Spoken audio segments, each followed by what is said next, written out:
सुदर्शन की कहानी हार की जीत। आवाज़ सबिता दैया। माँ को अपने बेटे और किसान को अपने लहलहाते खेत देखकर जो आनंद आता है, वही आनंद बाबा भारती को अपना घोड़ा देखकर आता था। भगवत भजन से जो समय बचता वह घोड़े को अर्पण हो जाता।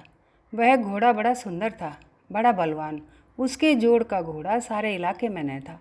बाबा भारती उसे सुल्तान कहकर पुकारते, अपने हाथ से खरहरा करते, खुद दाना खिलाते और देख देख कर प्रसन्न होते थे। उन्होंने रुपया, माल, असबाब, ज़मीन आदि अपना सब कुछ छोड़ दिया था। यहाँ तक कि उन्हें नगर के जीवन से भी घृणा थी। अब गांव से बाहर एक छोटे से मंदिर में रहते और भगवान का भजन करते थे। मैं सुल्तान के बिना नहीं रह सकूँगा। उन्हें ऐसी भ्रांति सी हो गई थी। वे उसकी चाल पर लट्टू थे। कहते ऐसा चलता है जैसे मोर घटा को देखकर नाच रहा हो। जब तक संध्या समय सुल्तान पर चढ़कर 8-10 मील का चक्कर न लगा लेते, उन्हें चैन न आता। खड़ग सिंह उस इलाके का प्रसिद्ध डाकू था। लोग उसका नाम सुनकर कांपते थे।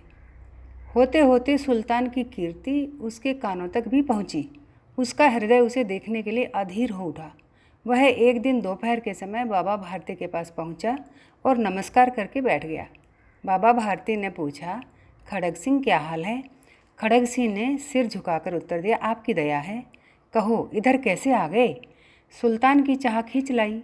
विचित्र जानवर है, देखोगे तो प्रसन्न हो जाओगे। मैंने भी बड़ी प्रशंसा सुनी है। उसकी चाल तुम्हारा मन मोह लेगी। कहते हैं देखने में भी बहुत सुंदर है। क्या कहना, जो उसे एक बार देख लेता है उसके हृदय पर उसकी छवि अंकित हो जाती है। बहुत दिनों से अभिलाषा थी, आज उपस्थित हो सका हूँ। बाबा भारती और खड़ग सिंह अस्तबल में पहुँचे। बाबा ने घोड़ा दिखाया घमंड से। खड़ग सिंह ने देखा आश्चर्य से। उसने सैकड़ों घोड़े देखे थे, परंतु ऐसा बांका घोड़ा उसकी आंखों से कभी न गुजरा था। उसने सोचने लगा, भाग्य की बात है, ऐसा घोड़ा खड़ग सिंह के पास होना चाहिए था। इस साधु को ऐसी चीज़ों से क्या लाभ? कुछ देर तक आश्चर्य से चुपचाप खड़ा रहा। इसके पश्चात उसके हृदय में हलचल होने लगी। बालकों की सी अधीरता से बोला, परंतु बाबा जी, इसकी चाल न देखी तो क्या? दूसरे के मुख से सुल्तान की प्रशंसा सुनने के लिए उनका हृदय अधीर हो गया। घोड़े को खोलकर बाहर गए। घोड़ा वायु वेग से उड़ने लगा। उसकी चाल को देखकर खड़ग सिंह के हृदय पर सांप लौट गया। वह डाकू था और जो वस्तु उसे पसंद आ जाए उस पर वह अपना अधिकार समझता था। उसके पास बाहुबल था और आदमी भी। जाते जाते उसने कहा, बाबा जी, मैं ये घोड़ा आपके पास न रहने दूंगा। बाबा भारती डर गए। अब उन्हें रात को नींद न आती। सारी रात अस्तबल की रखवाली में काटने लगे। प्रति क्षण खड़ग सिंह का भय लगा रहता, परंतु कई मास बीत गए और वह न आया। यहाँ तक कि बाबा भारती कुछ असावधान हो गए और इस भय को सोपन के भय की नाई मिथ्या समझने लगे। संध्या का समय था। बाबा भारती सुल्तान की पीठ पर सवार होकर घूमने जा रहे थे। इस समय उनकी आंखों में चमक थी, मुख पर प्रसन्नता। कभी घोड़े के शरीर को देखते, कभी उसके रंग को, और मन में फूले न समाते। सहसा एक ओर से आवाज़ आई, ओ बाबा, इस कंगले की सुनते जाना। आवाज़ में करुणा थी। बाबा ने घोड़े को रोक लिया। देखा एक अपाहिज वृक्ष की छाया में पड़ा करा रहा है।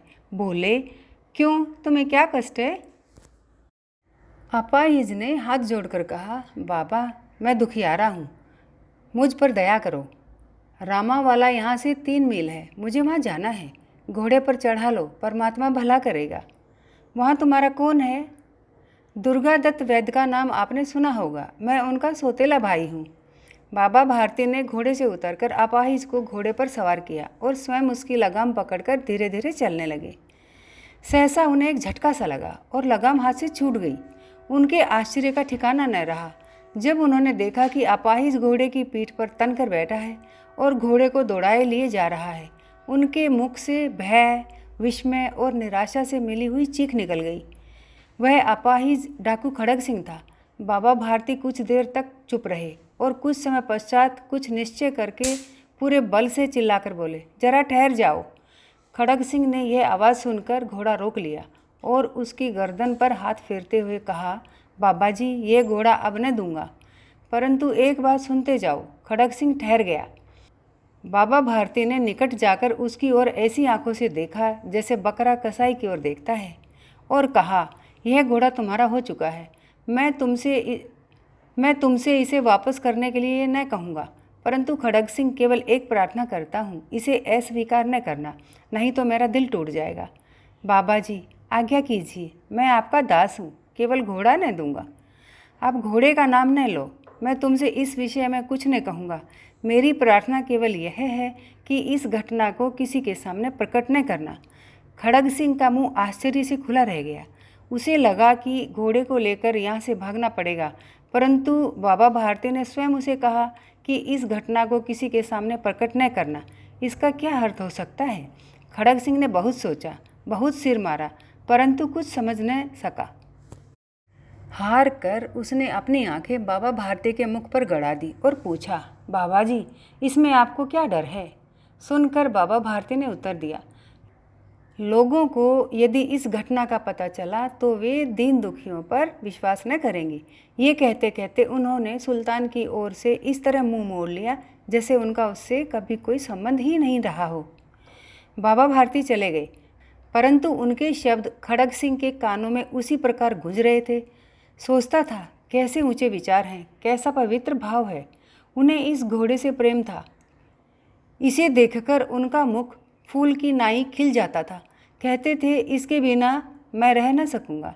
इसकी रखवाली में वे कई रात सोए नहीं, भजन भक्ति न कर रखवाली करते रहे, परंतु आज उनके मुख पर दुख की रेखा तक दिखाई न पड़ती थी।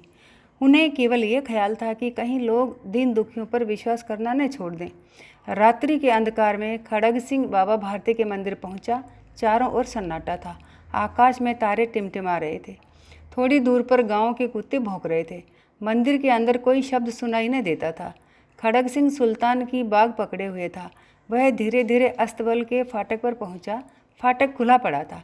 किसी समय वहां बाबा भारती स्वयं लाठी टेक कर पहरा देते थे, परंतु आज उन्हें किसी चोरी, किसी डाके का भय न था। खड़ग सिंह ने आगे बढ़कर सुल्तान को उसके स्थान पर बांध दिया और बाहर निकलकर सावधानी से फाटक बंद कर दिया। इस समय उसकी आंखों में नेकी के आंसू थे। रात्रि का तीसरा पहर बीत चुका था। चौथा पहर आरंभ होते ही बाबा भारती ने अपनी कुटिया से बाहर निकल ठंडे जल से स्नान किया। उसके पश्चात इस प्रकार जैसे कोई स्वप्न में चल रहा हो, उनके पांव अस्तबल की ओर बढ़े, परंतु फाटक पर पहुंचकर उनको अपनी भूल प्रतीत हुई। साथ ही घोर निराशा ने पाँव को मन भर का भारी बना दिया। वे वहीं रुक गए। घोड़े ने अपने स्वामी के पाँव की चाप को पहचान लिया और जोर से हिनहिनाया। अब बाबा भारती आश्चर्य और प्रसन्नता से दौड़ते हुए अंदर घुसे और अपने प्यारे घोड़े के गले से लिपटकर इस प्रकार रोने लगे मानो कोई पिता बहुत दिन से बिछड़े हुए पुत्र से मिल रहा हो। बार बार उसकी पीठ पर हाथ फेरते, बार बार उसके मुंह पर थपकियां देते। फिर वे संतोष से बोले, अब कोई दीन दुखियों से मुँह न मोड़ेगा।